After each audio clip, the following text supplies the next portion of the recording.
everyone.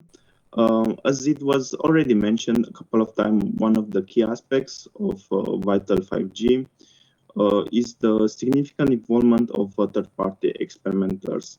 So this initiative aims to encourage SMEs, startups and research groups to enhance their roles in developing transport and logistics services within realistic 5G scenarios. So what we can offer, it's that the third-party experimenters can leverage an open source network application creation environment, test and validate transport and logistics services via the VITAL-5G platform, and utilize assets from pilot sites in Antwerp, Galați, and Athens. This is all offered for free, so they get the access and also support from experts from our consortium in integrating the application, and also if they need if they have additional requirements. So to date, we were able to engage 60 different entities as third parties, and in the end, 24 of these 60 entities we were able to fully onboard them and complete experimentations.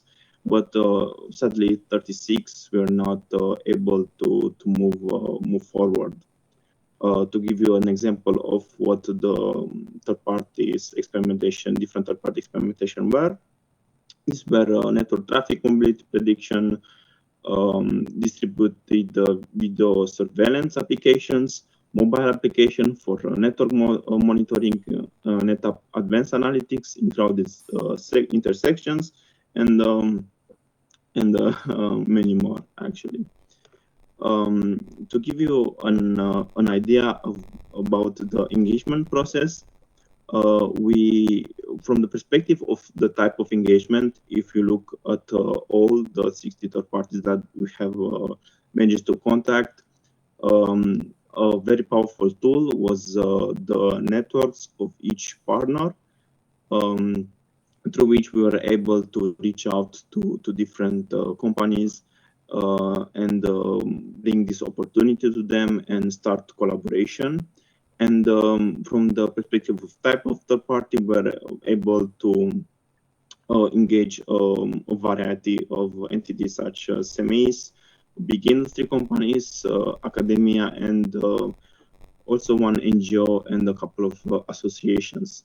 But if you look at the onboarded ones, so the ones we were able to complete experimenting with, from the perspective of type of third party, and we will see this also in the lessons learned,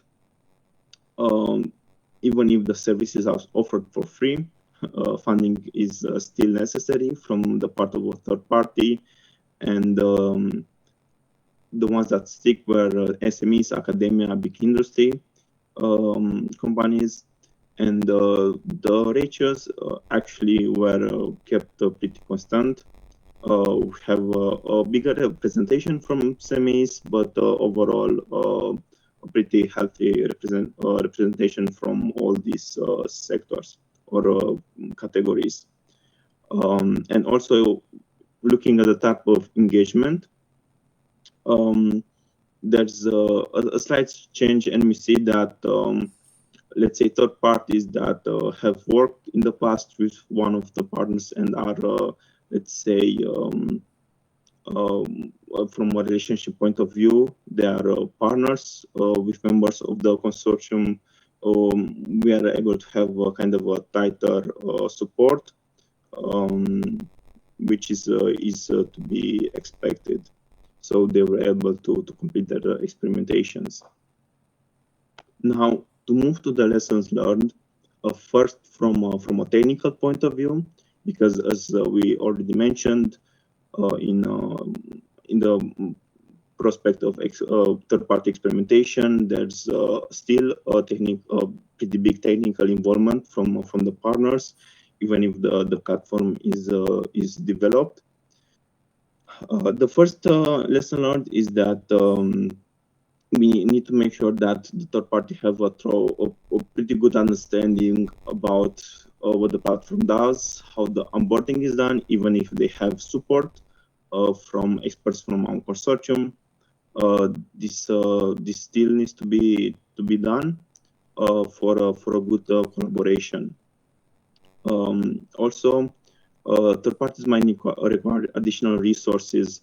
So this is, for as an example, if a third party wants to leverage some applications that are based on artificial intelligence, because the application can be hosted by the platform, there might need to be additional hardware resources that are need to be allocated in the platform.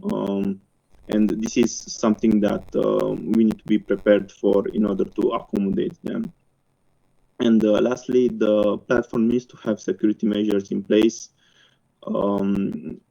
because this is also something that a third party might be interested in, more like for a business perspective, because they want to make sure that the development that they are doing is secure and there's no possibility of data leakage. And I will briefly come back to this in the next section with this lesson learned, but from a business point of view. So from a business point of view, as I already mentioned, all the support and the chance to experiment with the platforms is free. But a third party still needs to allocate time and people for this collaboration. So there's still a cost involved from the perspective of the third party. The second lesson is that one of the key advantages of the platform is the ability to allow different companies to test their applications or already existing applications, or maybe ideas from applications that were already existing into a 5G context to see how they behave, and to maybe prepare integration into a public 5G environment and the public deployment of those applications. So not only for developing from scratch 5G empowered applications. And then, as I said, because there's also cost involved and an effort required by third parties for this testing, they also want to make sure that they have a business leverage in the experiments. So they need the option, and the platform needs to offer them the option to keep their data sets and develop applications proprietary. So these are the lessons that we have learned from our collaboration so far that continues, and some collaborations will continue after the